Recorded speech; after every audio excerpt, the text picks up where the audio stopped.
ത്തിന് മഹത്വം ഉണ്ടാകട്ടെ.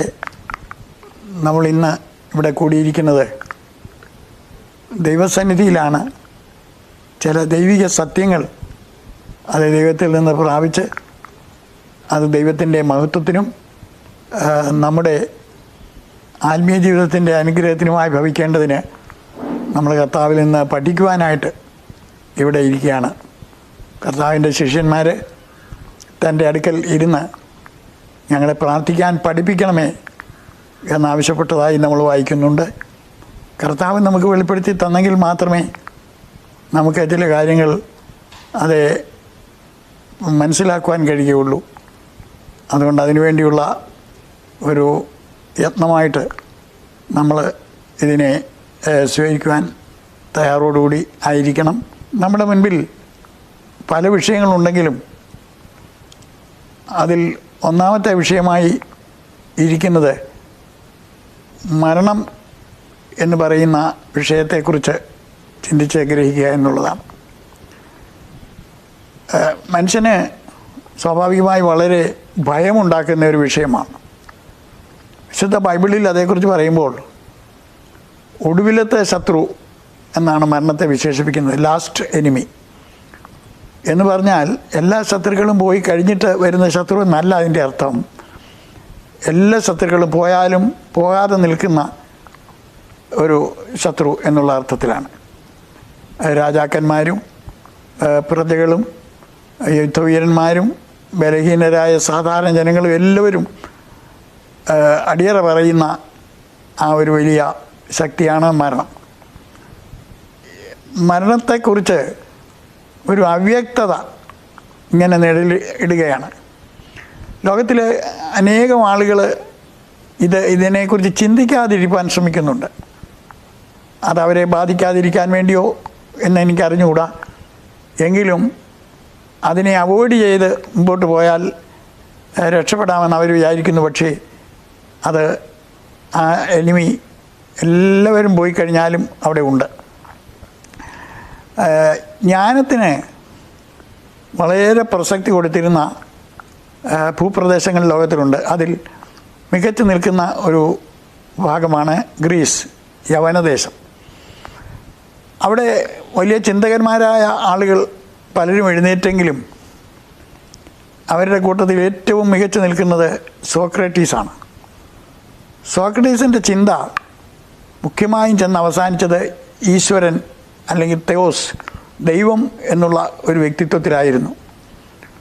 എന്നാൽ അന്ന് വരെ പ്രകൃതി ദൈവമാണെന്നും അനേക സങ്കല്പ ദൈവങ്ങളുണ്ടെന്നും ഒക്കെ ധരിച്ചു വച്ചിരുന്ന ജനത്തിൻ്റെ ഇടയിൽ ദൈവം എന്ന് പറയുന്ന ഒരു സുപ്രീം പവർ ഉണ്ട് എന്നുള്ള ഈ അറിവ് പലർക്കും അത്ഭുതമായി, പലർക്കും അത് ഉൾക്കൊള്ളുവാൻ കഴിയാതെയായി.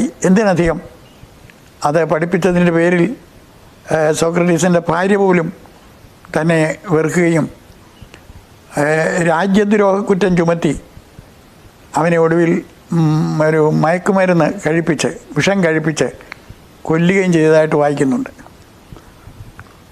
എന്നാൽ അതിന് ശേഷമുള്ള സോക്രട്ടീസിൻ്റെ പിന്നാലെ തൻ്റെ ശിഷ്യന്മാരെന്ന് പറയുന്ന ആ നിലയിലുള്ള അരിസ്റ്റോട്ടിൽ, പ്ലേറ്റോ തുടങ്ങിയ ആളുകളൊക്കെയും ചിന്തകന്മാരായിരുന്നെങ്കിലും അവരൊക്കെയും പ്രകൃതിപരമായ നാച്ചുറലായിട്ടുള്ള കാര്യങ്ങളെക്കുറിച്ച് മാത്രം പഠിപ്പിക്കുന്നവരായിട്ട് അത് തീർന്നു. ഇന്ന് ഈ പ്രതിഭാസം ലോകത്തിൽ നമുക്ക് വീണ്ടും കാണാൻ സാധിക്കും. ജ്ഞാനത്തിൽ മനുഷ്യൻ മുന്നേറുന്നു എന്നുള്ള ഒരു അവകാശവാദമുണ്ട്. അതിൻ്റെ തെളിവായിട്ട് ചന്ദ്രനിൽ പോകുന്നു, ചൊവ്വായിൽ നോട്ടമിട്ടിരിക്കുന്നു ഒക്കെ ഉണ്ട്. പക്ഷേ ആ ജ്ഞാനം മുഴുവൻ കേന്ദ്രീകരിച്ചിരിക്കുന്നത് മാറ്റർ അല്ലെങ്കിൽ പദാർത്ഥം എന്ന് പറയുന്ന ഒരു വിഷയത്തിലാണ്. ആറ്റം സ്പ്ലിറ്റ് ചെയ്യുക, അതൊക്കെ വലിയ കാര്യങ്ങളായിട്ടാണ്. പക്ഷേ ഇവിടെയെല്ലാം ഉള്ള പരാജയം എന്താണെന്ന് ചോദിച്ചാൽ, ഇതൊക്കെ ചെയ്യുന്ന സമയത്തും മരണം വായ് പിളർന്നവൻ്റെ തൊട്ടടുത്ത് നിൽക്കുന്നു. മരണം വന്നവനെ വിഴുങ്ങിക്കളയുമ്പോൾ അവൻ്റെ സകല പദ്ധതികളും അവസാനിക്കുന്നു. ഈ മുഖവര ഞാൻ പറഞ്ഞതിൻ്റെ കാരണം എന്താണെന്ന് ചോദിച്ചാൽ, മരണത്തെ ലഘുവായി കാണുകയോ അതിനെ അവഗണിക്കുകയോ ചെയ്യുവാൻ തക്കവണ്ണം നമ്മൾ ഭോഷന്മാരായി അത് തീരരുത്. മരണം എല്ലാവരെയും ബാധിക്കുന്നതായിട്ടാണ് നമ്മൾ പ്രകൃതിയിൽ കാണുന്നത്. ആരും അതിൽ നിന്ന് അന്യപ്പെട്ട് പോകുന്നില്ല. അങ്ങനെയാണെങ്കിൽ നമ്മളതിനെ കൺസിഡർ ചെയ്യണം, മൈൻഡ് ചെയ്യണം, ഒഴിവാക്കാൻ ഒരിക്കലും ശ്രമിക്കരുത്. മരണത്തെ എങ്ങനെയാണ് നമ്മൾ ഫേസ് ചെയ്യേണ്ടത് എന്നുള്ള ഒരു ചിന്താഗതിയാണ് ആദ്യമായിട്ട് എനിക്ക് അത് നിങ്ങളുടെ മുമ്പിൽ വയ്ക്കുവാനുള്ളത്. മരണത്തെ സംബന്ധിച്ച് എന്നല്ല, ഇങ്ങനെയുള്ള വിഷയങ്ങളെക്കുറിച്ചെല്ലാം നമ്മൾ ചിന്തിക്കുന്നതിന് മുൻപായിട്ട് അതിൻ്റെ മുഖവുര എന്നുള്ള നിലയിൽ ഒരു കാര്യം മനസ്സിലാക്കേണ്ടതായിട്ടുണ്ട്. ഈ കാണുന്ന ഈ പ്രപഞ്ചത്തിൽ, പ്രപഞ്ചം എന്നുള്ള വാക്ക് തന്നെ വന്നത് 5 ഗ്രഹങ്ങളോടുള്ള ബന്ധത്തിൽ എന്നുള്ള അർത്ഥത്തിലാണ് പ്രപഞ്ചം. അതും മെറ്റീരിയലാണ്. അപ്പോൾ ഈ പ്രപഞ്ചത്തിൽ മനുഷ്യനെന്ന് പറയുന്ന ഒരു പ്രതിഭാസം, അവന് പ്രത്യേകത എന്തെങ്കിലും ഉണ്ടോ, അതോ അവന് റെസ്റ്റ് ഓഫ് ദ ക്രിയേഷൻ, മറ്റ് സൃഷ്ടികളുടെ ഒരു ഭാഗമാണോ? ഈ ചോദ്യത്തിന് ഒരു മറുപടി കണ്ടെത്തിയിട്ട് വേണം നമ്മൾ മുന്നോട്ട് പോകുവാൻ. വിസ്തൃതമായൊരു പഠനം ഇവിടെ പരിമിതമായ സമയം കൊണ്ട് സാധിക്കുന്നില്ലെങ്കിലും ഞാനൊന്ന് ടച്ച് ചെയ്ത് പോകാൻ ആഗ്രഹിക്കുന്നു. അപ്പോൾ എൻ്റെ കൺക്ലൂഷൻ ഈ വിഷയത്തിലുള്ളത്, മനുഷ്യൻ റെസ്റ്റ് ഓഫ് ദ ക്രിയേഷൻ അല്ല, മറ്റ് ജീവികളുടെ ഒരു ഭാഗമല്ല. പരിണാമവാദികൾ പറയുന്നത് പോലെ പരിണമിച്ച് വന്ന കൂട്ടത്തിൽ ഏറ്റവും തലമുതിർന്ന ഒരു ജീവിയല്ല മനുഷ്യൻ. അങ്ങനെ ആണെങ്കിൽ, പരിണാമം തുടർന്നുകൊണ്ടിരിക്കേണ്ടതാണെങ്കിൽ മനുഷ്യൻ്റെ അപ്പുറത്തെ കണ്ണിയായിട്ട് ഒരു സുപ്രീംമാൻ അല്ലെങ്കിൽ സൂപ്പർമാൻ ഉണ്ടായിരിക്കണം. അങ്ങനെ ഉണ്ടാകുന്നില്ല. അപ്പം മനുഷ്യനെ കൊണ്ട് അവസാനിക്കുന്നു എന്നുള്ള നില വരുമ്പോൾ അത് നമ്മൾ കാര്യമായി ചിന്തിക്കേണ്ട ഒരു വിഷയമാണ്. അപ്പോൾ ഞാൻ പറഞ്ഞു വന്നതിൻ്റെ കാരണം എന്താണെന്ന് ചോദിച്ചാൽ, അക്കോർഡിംഗ് ടു ബൈബിൾ, വേദപുസ്തകം എന്ന് പറയുന്ന ആ ദൈവജ്ഞാനം റിവീൽഡ് നോളജ്, സെക്കുലർ നോളജ് അല്ല, നമുക്ക് വെളിപ്പെട്ട് കിട്ടിയ ആ ദൈവത്തിൽ നിന്ന് കിട്ടിയ ആ ജ്ഞാനം, അതിൻ്റെ വെളിച്ചത്തിൽ നമ്മൾ കാര്യങ്ങളെ പരിഗണിക്കുമ്പോൾ man is a special being. മനുഷ്യനൊരു പ്രത്യേക ജീവിയാണ്. മനുഷ്യന് തുല്യമായിട്ട് വേറൊന്നിനെയും നമ്മൾ കാണുന്നില്ല. ഈ മനുഷ്യൻ്റെ പ്രത്യേകതയെക്കുറിച്ച് പറയുമ്പോൾ ആ പ്രത്യേകതയ്ക്ക് പല തെളിവുകളുണ്ട്. അതിൽ 1-2 തൊട്ട് കാണിക്കാം. സിവിലൈസേഷൻ അല്ലെങ്കിൽ പുരോഗതി എന്ന് പറയുന്ന ആശയം മനുഷ്യന് മാത്രമേ കാണുന്നുള്ളൂ. ഞാനതിനെക്കുറിച്ച് പറയാറുണ്ട്, അനേക 1000 വർഷങ്ങളുടെ ഹിസ്റ്ററി നമ്മൾ പുറകോട്ട് പരിശോധിച്ച് നോക്കിയാലും മനുഷ്യൻ ഒഴികെയുള്ള ഏതെങ്കിലും ഒരു ജീവി പിന്നെ സിവിലൈസേഷൻ അല്ലെങ്കിൽ പുരോഗതിയുടെ അടിസ്ഥാനത്തിൽ ചിന്തിക്കുകയോ പ്രവർത്തിക്കുകയോ ചെയ്തതായിട്ട് കാണുന്നില്ല. സ്കൂളുകൾ നടത്തുന്നില്ല, പള്ളികൾ നടത്തുന്നില്ല, ഗവേഷണങ്ങൾ നടത്തുന്നില്ല. അങ്ങനെ ഇന്നലെ ആയിരിക്കുന്നതിനേക്കാൾ കുറച്ചുകൂടെ മുന്നോട്ട് പോകുന്നില്ല. അതേക്കുറിച്ച് ഞാൻ പറയുന്നത്, ഒരു കാക്ക 10,000 വർഷത്തിന് മുമ്പുള്ള കൂടും ഇന്നത്തെ കൂടുമായിട്ട് നോക്കിയാൽ ഒരു പുരോഗതിയും കാണുന്നില്ല. അത് നാച്ചുറൽ, അതിന് ആരോ ഇട്ടിരിക്കുന്ന ഒരു മിനിമം പരിപാടിയിൽ അതിങ്ങനെ നിൽക്കുന്നു എന്ന് മാത്രമേ ഉള്ളൂ. എലി അതിൻ്റെ മാളത്തിൽ തന്നെ, പാമ്പ് അതിൻ്റെ മാളത്തിൽ തന്നെ, കാക്ക അതിൻ്റെ ആ പ്രാകൃതമായ ആ കൂട്ടിൽ തന്നെ ആയിരിക്കുന്നു. എന്നാൽ മനുഷ്യൻ ഇന്നലെ കണ്ടതിനേക്കാൾ സാഹചര്യങ്ങളെ വ്യത്യാസപ്പെടുത്തിക്കൊണ്ട് അവൻ്റെ വേഷത്തിലും അവൻ്റെ ഭക്ഷണാക്രമങ്ങളിലും അങ്ങനെയുള്ള എല്ലാ കാര്യങ്ങളിലും അവനിങ്ങനെ ഹയർ ആൻഡ് ഹയർ ഉയർന്നുയർന്ന് മുന്നോട്ട് പോകുന്നു. ഇതെല്ലാം എങ്ങനെ എന്ന് ചോദിച്ചാൽ, അവിടെ വാസ്തവത്തിൽ യുക്തിവാദം പരാജയപ്പെടുകയും പരിണാമവാദം കുമ്പിടുകയും ഒക്കെ ചെയ്തു പോവുകയാണ്.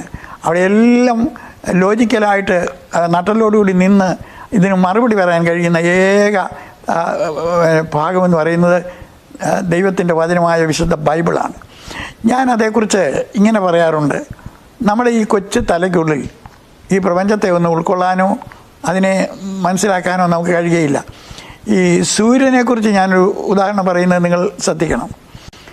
സൂര്യൻ നമുക്കെല്ലാവർക്കും വളരെ പ്രിയങ്കരനാണ്. എന്നാൽ സൂര്യനോട് അടുത്ത് പ്രവർത്തിക്കാൻ നമുക്ക് ആർക്കും സാധ്യമല്ല. ലക്ഷക്കണക്കിന് വർഷങ്ങൾക്ക് അല്ലെങ്കിൽ പ്രകാശവർഷങ്ങൾക്ക് അപ്പുറത്താണ് സൂര്യൻ നിൽക്കുന്നത്. സൂര്യനെ നമ്മൾ യാത്ര ചെയ്ത് ചെന്ന് കണ്ടതല്ല. അതെല്ലാവരും ഒന്ന് ചിന്തിക്കണം. സൂര്യൻ ഇങ്ങോട്ട് വന്നതാണ്. അത് ഒരു ഫലിതമായിട്ട് നിങ്ങൾക്ക് തോന്നുമായിരിക്കാം. സൂര്യൻ്റെ വെളിച്ചം കൊണ്ട് നമ്മുടെ കണ്ണുകളുടെ മുമ്പിൽ ഒരു നിശ്ചിത അകലത്തിൽ വെളിപ്പെട്ടത് കൊണ്ടാണ് നമ്മൾ സൂര്യനെ അത് കണ്ടത്. അപ്പം നമ്മുടെ പ്രയത്നം കൊണ്ട് കണ്ടതല്ല. ഇതുപോലെ സകല പ്രപഞ്ചത്തിൻ്റെയും പിന്നെ കോസ് അല്ലെങ്കിൽ അതിൻ്റെ മൂല കാരണമായിരിക്കുന്ന ദൈവം നമ്മുടെ ഗവേഷണഫലമായിട്ട് നമുക്ക് കിട്ടിയതല്ല. ആ ദൈവം മനുഷ്യനായി നമ്മുടെ അടുക്കിലേക്ക് വന്നതുകൊണ്ടാണ് നമ്മൾ ദൈവത്തെയും ദൈവത്തിൻ്റെ വഴികളെയും ഒക്കെ മനസ്സിലാക്കുവാൻ അത് ഇടയായി തീർന്നത്. വേദപുസ്തകത്തിൽ ഒന്നാമത്തെ പുസ്തകമാകുന്ന ഉൽപ്പത്തി പുസ്തകത്തിൽ തന്നെ ഒരു പിതാവിനെ പോലെയോ ഒരു സ്നേഹിതനെ പോലെയോ ദൈവം മനുഷ്യൻ്റെ അടുക്കൽ വരികയും സഹവസിക്കുകയൊക്കെ ചെയ്തതായിട്ട് കാണുന്നുണ്ട്. ഞാനത് വിശ്വസിക്കുന്നു. കാരണം അതിനേക്കാൾ റിലയബിളായിട്ടുള്ള വേറെ ഒരു തത്വം എനിക്ക് വേറെ കിട്ടാനില്ലാത്തതുകൊണ്ട് ഞാൻ ബൈബിള് അങ്ങനെ വിശ്വസിക്കുന്നു. എന്നാൽ ബൈബിൾ പറയുന്നത് മനുഷ്യനൊരു ഫ്രീ വിൽ അല്ലെങ്കിൽ ഒരു സ്വതന്ത്ര ചിത്തം ദൈവം കൊടുത്തത് കൊണ്ട് അതിനെ മിസ്യൂസ് ചെയ്തു. അതിൻ്റെ ഫലമായിട്ട് ആ കൂട്ടുകെട്ട് അല്ലെങ്കിൽ ആ ഫെലോഷിപ്പ് ഒന്ന് നഷ്ടപ്പെട്ടു. ദൈവം മനുഷ്യനിൽ നിന്ന് അകന്നുപോയി. അവിടെ തന്നെ അതിൻ്റെ താഴെ ഒരു ഭാഗത്ത് നമ്മൾ എഴുതിയിട്ടുണ്ട്, കായേൻ എന്ന് പറഞ്ഞ ഒരു വ്യക്തി തെറ്റ് ചെയ്തതിന് ശേഷം അവൻ ദൈവത്തെ വിട്ട് പോയി എന്ന്. അപ്പോൾ ദൈവവും മനുഷ്യനും തമ്മിലുള്ള സെപ്പറേഷൻ മുതലാണ് റെവലേഷൻ നഷ്ടപ്പെട്ടിട്ട് സ്പെക്കുലേഷൻ അല്ലെങ്കിൽ മനുഷ്യൻ ചിന്തകനായിട്ട് മാറിയത്. നമ്മുടെ ചിന്തയ്ക്കൊരു പരിമിതിയുണ്ട്, എന്നാൽ വെളിപ്പാടിന് പരിമിതിയില്ല. ബൈബിളിൽ നമ്മൾ കാണുന്ന മോസസ്, അബ്രഹാം, ഇസ്ഹാക്ക്, യാക്കോബ്, യൗസേപ്പ് തുടങ്ങിയ ഒത്തിരി വിശുദ്ധന്മാരുണ്ട്. അവർക്കൊക്കെ എന്തെങ്കിലും ജീവിതത്തിൽ നേട്ടങ്ങളായിട്ട് നമ്മൾ കാണുന്നെങ്കിൽ അതെല്ലാം റെവലേഷനായിട്ട് ദൈവം വെളിപ്പെടുത്തി കൊടുത്ത് അങ്ങനെ കിട്ടിയതാണ്. പുതിയ നിയമത്തിലെ വലിയ ഒരു കഥാപാത്രമാണ് പൗലോസ്. അദ്ദേഹത്തിൻ്റെ ജീവിതത്തിൻ്റെ ഒരു 90% എനിക്ക് തോന്നുന്നു വെളിപ്പാടാണ്. ഞാൻ കർത്താവിങ്കിൽ നിന്ന് പ്രാപിച്ചത്, നിങ്ങൾക്ക് ഏൽപ്പിച്ച് തന്നത്, ഇങ്ങനെയൊക്കെയുള്ള ഭാഷയിലാണ് സംസാരിക്കുന്നത്. അപ്പോൾ നമ്മുടെ ചിന്തയിലേക്കൊന്ന് മടങ്ങി വരാം. ഈ മരണം എന്ന് പറയുന്ന ആ ചിന്ത, ആ വിഷയം നമ്മൾ ലോകത്തിൽ മറ്റുള്ളവരോട് ചോദിച്ചു പഠിക്കാൻ ശ്രമിക്കുന്നതിനേക്കാൾ നല്ലത് വാട്ട് സേസ് ഗാഡ്, ദൈവം എന്തു പറയുന്നു, ദൈവം അതേക്കുറിച്ച് എന്താണ് അരുളി ചെയ്യുന്നത് എന്ന് മനസ്സിലാക്കുകയാണ്. അതിനാണ് നമ്മൾ ബൈബിളിലേക്ക് മടങ്ങി വരേണ്ടതായിട്ടുള്ള ഒരു ആവശ്യം നിൽക്കുന്നത്. മറ്റു മതങ്ങളെ ഞാൻ ദൂഷിച്ച് പറയുകയല്ല, എങ്കിലും മറ്റു മതങ്ങൾക്കൊന്നും ഒരു കൺക്ലൂഷൻ പറയാൻ സാധ്യമല്ല. നാം അറിയുന്നത് അല്പം എല്ലാം ഓമനയെ ദൈവസങ്കല്പം എന്നാണ് കുമാരനാശാൻ പോലും പാടിയത്. നമ്മൾ ആകപ്പാടെ അറിയുന്നതെല്ലാം അല്പമാണെന്നാണ് അദ്ദേഹവും സമർത്ഥിക്കുന്നത്. എന്നാൽ മനുഷ്യൻ ഒരു പ്രത്യേക ജീവിയാണെന്ന് ഞാൻ സൂചിപ്പിച്ചല്ലോ. ആ മനുഷ്യൻ്റെ ജീവിതത്തെ സംബന്ധിക്കുന്ന ജനനം, മരണം, മരണാനന്തരം എന്നിങ്ങനെയുള്ള ആ വിവിധ ആശയങ്ങളെ, ആ ഘട്ടങ്ങളെ നമ്മൾ വിലയിരുത്തി പഠിക്കുമ്പോൾ നമുക്ക് വളരെ നിർണയവും സന്തോഷവും ആശ്വാസവും അതിൽ നിന്ന് ലഭിക്കുന്നുണ്ട്. അപ്പോൾ ഞാൻ തുടക്കത്തിൽ തന്നെ പറഞ്ഞല്ലോ, മനുഷ്യൻ ഒരു പ്രത്യേക ജീവിയാണ്. ഒരു ജന്തുവും ഒരു ജീവിയും മനുഷ്യനൊപ്പം എത്തുന്നില്ല. മറ്റ് ജീവികളെല്ലാം ചത്ത് മണ്ണടിയുന്നതാണ്. അവയ്ക്ക് റിസറക്ഷൻ അല്ലെങ്കിൽ പുനരുത്ഥാനമില്ല ബൈബിളിൻ്റെ വെളിച്ചത്തിൽ. എന്നാൽ മനുഷ്യനെ സംബന്ധിച്ചിടത്തോളം മാത്രം ബൈബിൾ പറയുന്നത് അവൻ മനുഷ്യപുത്രന്മാരെ തിരികെ വരുവീൻ എന്ന് അരുളി ചെയ്യുന്നതെന്നാണ്. ഏതർത്ഥത്തിലായാലും ദൈവം മരണത്തിന് ശേഷം മനുഷ്യനെ മടക്കി വിളിക്കുന്നതായിട്ട് ഒരു പുനരുത്ഥാനം, ഒരു ഉയർത്തെഴുന്നേൽപ്പ്, ഒരു ഉണർന്നെഴുന്നേൽപ്പ് മനുഷ്യന് മാത്രം ഉണ്ട് എന്നുള്ളതാണ്. അതുകൊണ്ട് എല്ലാവരും സ്വർഗത്തിൽ പോകാനായിട്ട് എന്നുള്ള അർത്ഥത്തിലല്ല. ബൈബിളിൻ്റെ വെളിച്ചത്തിൽ നന്മ ചെയ്തവർ നിത്യജീവനായും തിന്മ ചെയ്തവർ നിത്യനാശത്തിനായും എഴുന്നേൽക്കും എന്നുണ്ട്. ഈ ഒരു എയർപോർട്ടിൽ ഏത് ഫ്ലൈറ്റിന് പോകാനുള്ള ആളുകളും ഒരേ ലോഞ്ചിൽ ഇങ്ങനെ ഇരിക്കും. എന്നാൽ അവരവർക്കുള്ള ആ ഫ്ലൈറ്റ് റെഡിയായി കഴിയുമ്പോൾ അവരൊക്കെ പോകേണ്ട ഇടത്തിലേക്ക് അവരവർ എഴുന്നേറ്റ് പോകുന്നതായിട്ട് നമ്മൾ കണ്ടിട്ടുണ്ട്. ഇതുപോലെ മരണത്തിന് ശേഷം മനുഷ്യർ അവരവർക്ക് ദൈവം നിശ്ചയിച്ചിരിക്കുന്ന സ്ഥലത്തേക്ക്, നിശ്ചയിക്കുക എന്ന് പറഞ്ഞാൽ അത് ദൈവം അങ്ങ് ഒരു ഏകഛത്രാധിപതിയായിട്ട് നിശ്ചയിച്ചതല്ല, നമ്മുടെയും കൂടെ സഹകരണം അനുസരിച്ച്. അതായത് നമ്മൾ വിശുദ്ധിയിൽ ദൈവത്തോട് ചേർന്ന് നിൽക്കുകയാണെങ്കിൽ നിത്യ സൗഭാഗ്യം, അല്ലെങ്കിൽ എഗൻസ്റ്റായിട്ടാണ് നമ്മൾ നിൽക്കുന്നതെങ്കിൽ നിത്യ ശിക്ഷാവിധി. അതിനുവേണ്ടി മനുഷ്യർക്ക് മാത്രമേ ഒരു മരണാനന്തര ജീവിതം അല്ലെങ്കിൽ മരണാനന്തര നിത്യത ഉള്ളൂ എന്നുള്ളതാണ് ഞാൻ മീൻ ചെയ്യുന്നത്. ഇതോട് അനുബന്ധിച്ച് വേറെ ഒരു കാര്യം കൂടെ പറയാം. മതദൂഷണം പറയുകയല്ല, ഈ ഹൈന്ദവ ചിന്ത എന്ന് പറയുന്ന ഭാരതീയ ചിന്തയിൽ ഒരുപാട് തമ്മിൽ പൊരുത്തപ്പെടാത്ത കാര്യങ്ങളുണ്ട്. എന്നാൽ അതിനിടയ്ക്ക് ഒരല്പം വെളിച്ചം പകരുന്ന ഒരു കാര്യമുണ്ട്. പൂന്താനം വിഷ്ണു നമ്പൂതിരി എന്ന് പറയുന്ന ഒരു ഭക്തനായ ഒരു മനുഷ്യനെക്കുറിച്ച് ഹൈന്ദവ ചരിത്രത്തിൽ വായിക്കുന്നുണ്ട്. അദ്ദേഹം പണ്ഡിതനല്ലായിരുന്നു, ഒരു ഭക്തനായിരുന്നു. അദ്ദേഹം എഴുതിയ ജ്ഞാനപ്പാന എന്ന് പറയുന്നൊരു പുസ്തകമുണ്ട്, വായിക്കാൻ കിട്ടും. അതിൽ ഒരു ഭാഗം ഇങ്ങനെയാണ്: ഗുരുനാഥൻ തുണ ചെയ്യുക സന്തതം, തിരുനാമങ്ങൾ നാവിന്മേലെപ്പോഴും, പിരിയാതെ ഇരിക്കണം നമ്മുടെ നരജന്മം സഫലമാക്കിയിടുവാൻ. അനേക ജനനങ്ങളും മരണങ്ങളും ഉണ്ടെന്ന് പൊതുവെ ഹൈന്ദവ ചിന്തയിലുണ്ട്. പുനരപി ജനനം, പുനരപി മരണം എന്നൊക്കെ അവർ അതിന് കുറേ, ജനിച്ചാൽ പിന്നെയും മരിക്കും, മരിച്ചാൽ പിന്നെയും ജനിക്കും, ഇങ്ങനെയൊക്കെ ഉണ്ട്. എന്നാൽ വിഷ്ണു നമ്പൂതിരിക്ക് ഏതോ ഒരു വെളിപ്പാട് കിട്ടിയപ്പോൾ അദ്ദേഹം പറഞ്ഞു നരജന്മം എന്നാണ് പറഞ്ഞത്. ഏകവചനമാണ്. പല ജന്മങ്ങളുണ്ടെങ്കിൽ നരജന്മങ്ങൾ എന്ന് പറഞ്ഞാൽ പോരെ, ഇന്ന് നരജന്മം എന്നാണ്. That's correct. ബൈബിള് അടിത്തറയിട്ട് പഠിപ്പിക്കുന്ന, അടിവരയിട്ട് പഠിപ്പിക്കുന്ന ഒരു സത്യമാണ്. മനുഷ്യന് ഒരു ജീവിതം കിട്ടിയാൽ അതൊരിക്കൽ മാത്രമാണ്. ആ രീതിയിൽ ബൈബിൾ പറയുന്നുണ്ട്. ഒരിക്കൽ മരണവും പിന്നെ ന്യായവിധിയും എന്നാണ്. ഇതിനിടയ്ക്ക് ഇടത്താവളങ്ങളൊന്നുമില്ല. ഒരിക്കൽ മരണവും പിന്നെ ന്യായവിധിയും ദൈവം മനുഷ്യനെ നിയമിച്ചിരിക്കുന്നതാണ്. അതൊരു നിയമമാണ്, നിയമനമാണ്. അതിനെ ഭേദപ്പെടുത്താൻ ആർക്കും സാധ്യമല്ല. എന്നിട്ട് പാട്ടുകാരൻ പറയുന്നത് നരജന്മം സഫലമാക്കണമെന്നാണ്. ഞാൻ ഹൈസ്കൂളിൽ പഠിക്കുന്ന കാലത്ത് കണക്കിന് എനിക്ക് ഇത്തിരി ബുദ്ധിമുട്ടുണ്ടായിരുന്നു. അപ്പോൾ ഒരു മനുഷ്യനെന്നുള്ള നിലയ്ക്ക് ഞാനിങ്ങനെ ചിന്തിച്ചു, ഞാൻ കണക്കിന് തോറ്റാൽ എന്തു ചെയ്യും? അപ്പോൾ മാനസികമായ ഒരു ആശ്വാസം എനിക്ക് കിട്ടിയ എന്നാണെന്നറിയോ? സെപ്റ്റംബർ മാസം ഉണ്ടല്ലോ എന്ന് പറഞ്ഞാൽ പ്രൈവറ്റ്.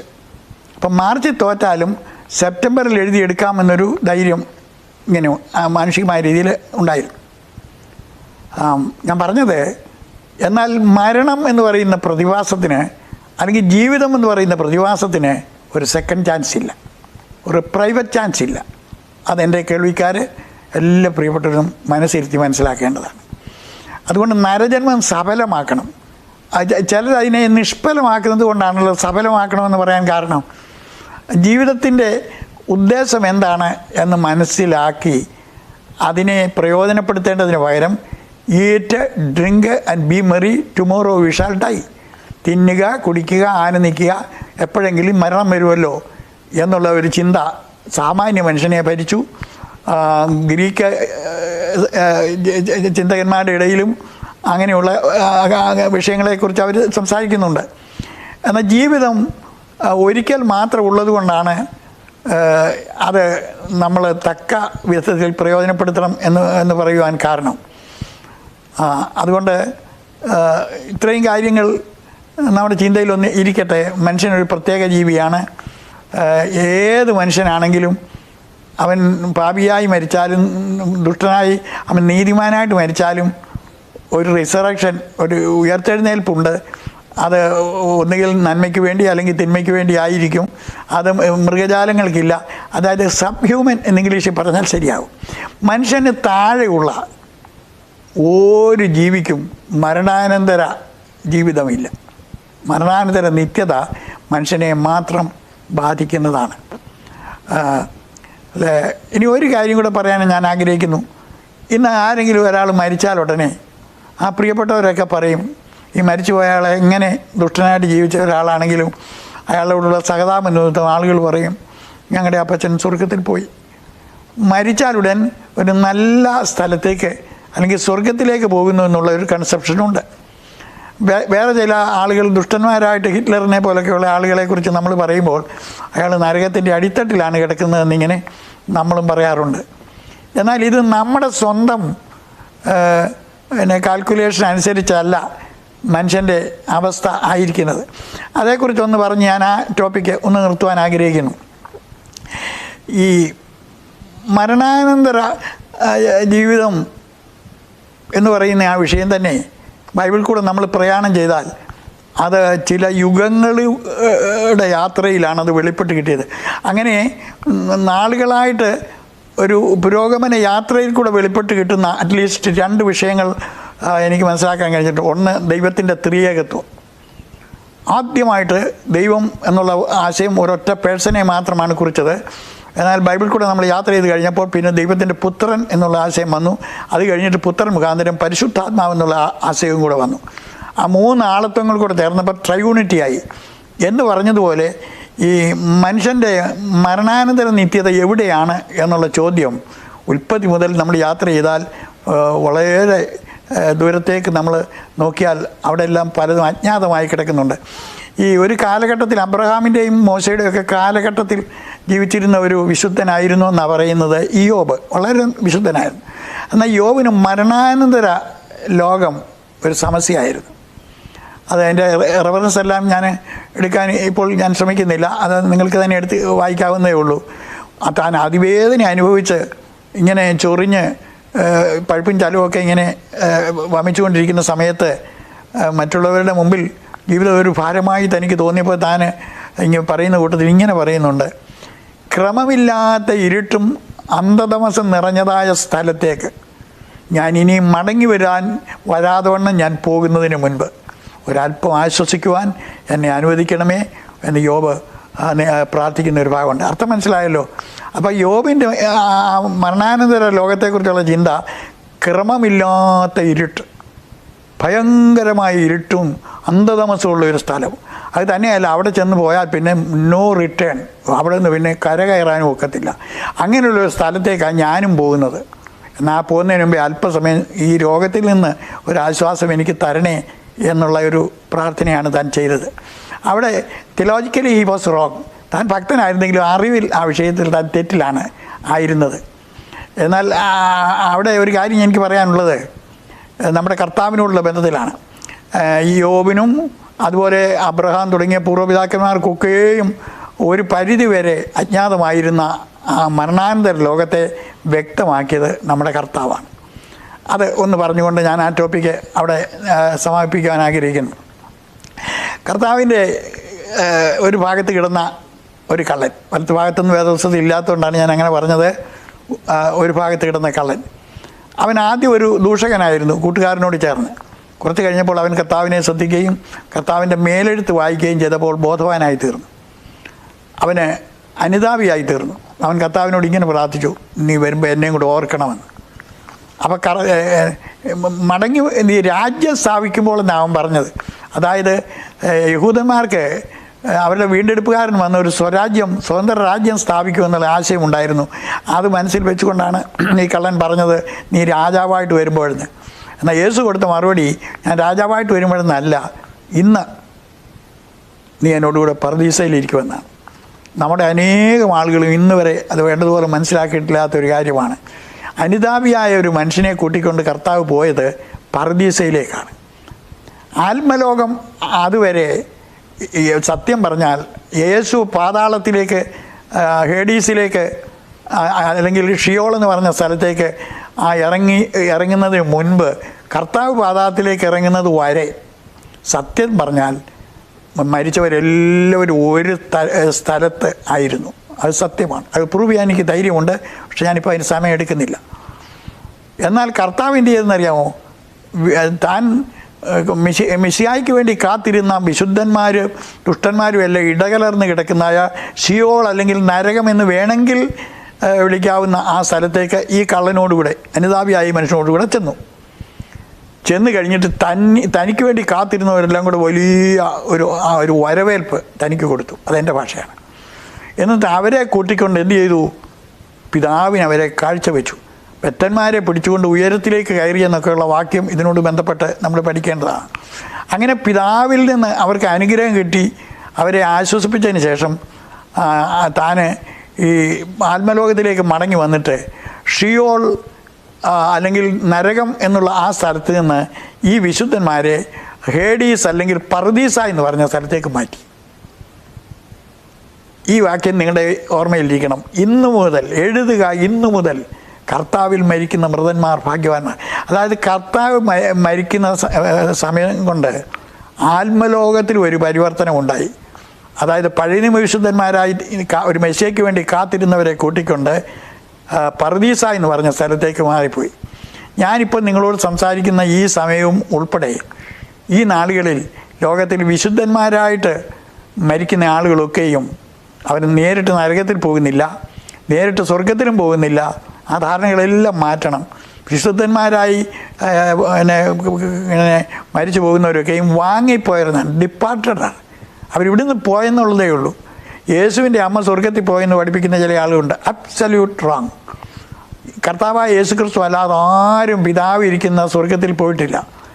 ഈ വിശുദ്ധ മറിയ അല്ലെങ്കിൽ ദൈവ മാതാവ് എന്ന് പറയുന്ന ആ പ്രയോഗം തന്നെ തെറ്റാണ്. ദൈവത്തെ ആ രീതിയിൽ ആർക്കും പ്രസവിക്കാൻ കഴിയത്തില്ല. അതൊക്കെ പിന്നെ റിലേറ്റീവായിട്ടുള്ള ഒരു പ്രയോഗം എന്നുള്ളതേ ഉള്ളൂ. എങ്കിലും അവൾ വിശുദ്ധയാണ്.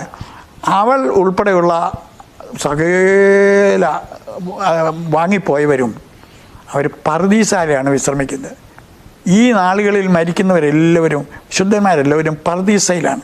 മറ്റുള്ളവരെ ധനവാനിൽ ലാസറു എന്നുള്ള ആ കഥയിൽ നമ്മൾ വായിക്കുന്നത് പോലെ ആത്മലോകത്തിൻ്റെ ആ ഷിയോൾ എന്ന് പറഞ്ഞ ആ ഭാഗത്താണ് ദുഷ്ടന്മാരായിട്ട് മരിക്കുന്ന ആളുകൾ ചെല്ലുന്നത്. ഈ രണ്ട് കൂട്ടരുടെയും അബ്സല്യൂട്ട് സ്റ്റോപ്പല്ല, അതായത് അവർ ഏറ്റവും ഒടുവിൽ എത്തിച്ചേരേണ്ട നിലയല്ല. പർദീസായും അതുപോലെ തന്നെ ദുഷ്ടന്മാർ ചെന്ന് ചേരുന്ന ആ സ്ഥലവും രണ്ടും അതിൻ്റെ അൾട്ടിമേറ്റ് പ്ലേസ് അല്ല, ആത്യന്തിക പ്ലേസ് അല്ല. അത് എപ്പോഴെന്ന് വെച്ചാൽ നമ്മുടെ കർത്താവ് ഒടുവിൽ മരിച്ചവരെ ഉയർപ്പിക്കുന്ന ഒരു സമയം വരും. സകല മരിച്ചവരും ആബാലവൃദ്ധം അങ്ങനെ ബൈബിളിലുണ്ട്. ഉയർത്തെഴുന്നേറ്റ് അവനവൻ ചെയ്തതിന് തക്കവണ്ണം പ്രാപിക്കുവാൻ ഇടത്ത് ഭാഗത്തുള്ളവരോട് ശപിക്കപ്പെട്ടവരെ, വലത്ത് ഭാഗത്തുള്ളവരോട് അനുഗ്രഹീതരെ എന്ന് പറഞ്ഞിട്ട് മാനവജാതിയെ ആത്യന്തികമായി നിത്യതയ്ക്ക് വേണ്ടി വേർതിരിക്കുന്ന ഒരു ദിവസമുണ്ട്. ആ സത്യം നമുക്ക് പ്രത്യാശ നൽകുന്നുണ്ട്. മതങ്ങളെല്ലാം അതിൻ്റെ പിറകിൽ വെച്ച് വഴിയറിയാതെ തപ്പിത്തടഞ്ഞ് നടക്കുമ്പോൾ ഈ ആത്യന്തിക സത്യം നമ്മെ അറിയിച്ചുകൊണ്ട് ബൈബിളിൽ നമുക്ക് ജീവിക്കാൻ ആശയും പ്രത്യാശയും പ്രതീക്ഷയും നൽകുന്നുണ്ട്. അതുകൊണ്ട് മരണത്തെ സംബന്ധിച്ച് ചുരുക്കം ചില കാര്യങ്ങൾ നിങ്ങളെ ഓർപ്പിക്കുവാൻ എനിക്ക് ഇടയായി. അത് നമ്മുടെ ജീവിതത്തെ ക്രമീകരിക്കാനും നമ്മുടെ അവസരങ്ങളെ തക്ക നിലയിൽ പ്രയോജനപ്പെടുത്തുവാനും നിത്യസൗഭാഗ്യത്തിന്